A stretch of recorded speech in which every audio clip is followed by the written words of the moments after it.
Hello friends, welcome to அன்னம்மாகரம் kitchen friends. நம்ம இன்றைக்கி ஹெல்த்தியான ராகி சூப் ரெசிபி தாங்க பார்க்க போகிறோம். டேஸ்ட்டும் நல்லாயிருக்குங்க, ஹெல்த்தியாகவும் இருக்கும். குழந்தைங்களுக்கு ஈவினிங் ஸ்கூல்லேருந்து வரும்போது கண்டிப்பாக இந்த சூப் ரெசிபியை ட்ரை பண்ணி பாருங்கள். அவங்களுக்கு ஹெல்த்தியாகவும் இருக்குங்க, நல்லா ஃபில்லிங்காகவும் இருக்கும், டேஸ்ட்டாகவும் இருக்கும்.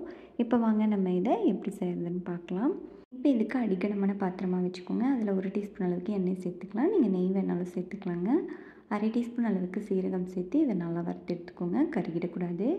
1/2 டீஸ்பூன் அளவுக்கு இஞ்சியும் பூண்டும் 1-2 தட்டி எடுத்து வச்சுருக்கோங்க. அதை சேர்த்து நல்லா பச்சை வாசனை போகிற வரைக்கும் வதக்கி எடுத்துக்கலாம். இப்போ இது நல்லா வதங்கினதும் ஒரு பெரிய வெங்காயம், சின்ன சைஸ் வெங்காயம் பொடியாக கட் பண்ணி வச்சுருக்கேங்க, அதை சேர்த்துட்டு நல்லா வதக்கி எடுத்துடலாம். வெங்காயம் நல்லா வதங்கினதும் நம்ம காய்கறிகள்லாம் சேர்த்துக்கலாங்க. நான் இன்றைக்கி கேரட்டும் பீன்ஸும் சேர்த்துருக்கேன். நீங்கள் முட்டைக்கோஸ் அப்படி இல்லைன்னா பட்டாணி அந்த மாதிரி கூட சேர்த்துக்கலாம். கொஞ்சமாக உப்பு சேர்த்து இதை ஒரு 3-4 நிமிஷம் நல்லா வதக்கி எடுத்துக்கோங்க. இப்போ காய் வதங்கினதும் இது கூடவே ஒரு தக்காளி பொடியை கட் பண்ணி வச்சுருக்கேன், அதையும் சேர்த்துட்டு நல்லா தக்காளி சாஃப்டாக வர வரைக்கும் வதக்கி எடுத்துக்கோங்க. தக்காளி நல்லா வதங்கினதும் இது கூடவே 3 கப் அளவுக்கு தண்ணி சேர்த்துக்கலாங்க. இப்போ இது கொதித்து வரட்டும் இருக்கட்டும். ஒரு சின்ன மிக்சிங் பவுல் எடுத்துக்கோங்க. அதில் 3 டீஸ்பூன் அளவுக்கு ராகி மாவு சேர்த்துக்கலாம். 1/2 கப் அளவுக்கு தண்ணி சேர்த்து இதை கட்டிகள் இல்லாமல் நல்லா கலந்து எடுத்துக்கோங்க. இப்போ பாருங்கள், நல்லா கொதித்து வர ஆரம்பிச்சிருச்சு.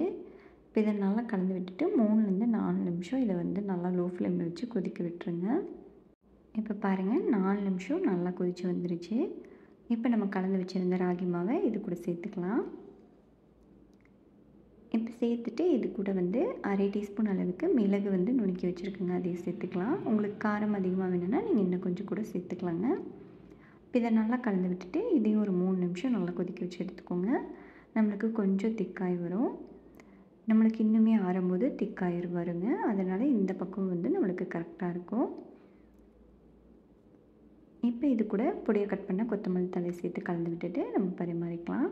கண்டிப்பாக இந்த ரெசிபி செஞ்சு பாருங்கள், ஹெல்த்தியாகவும் இருக்கும், டேஸ்ட்டும் ரொம்ப நல்லாயிருக்கும். செஞ்சு பார்த்துட்டு எப்படி இருந்துச்சுன்னு உங்கள் கமெண்ட்ஸை மறக்காமல் கமெண்ட் செக்ஷனில் சொல்லுங்கள்.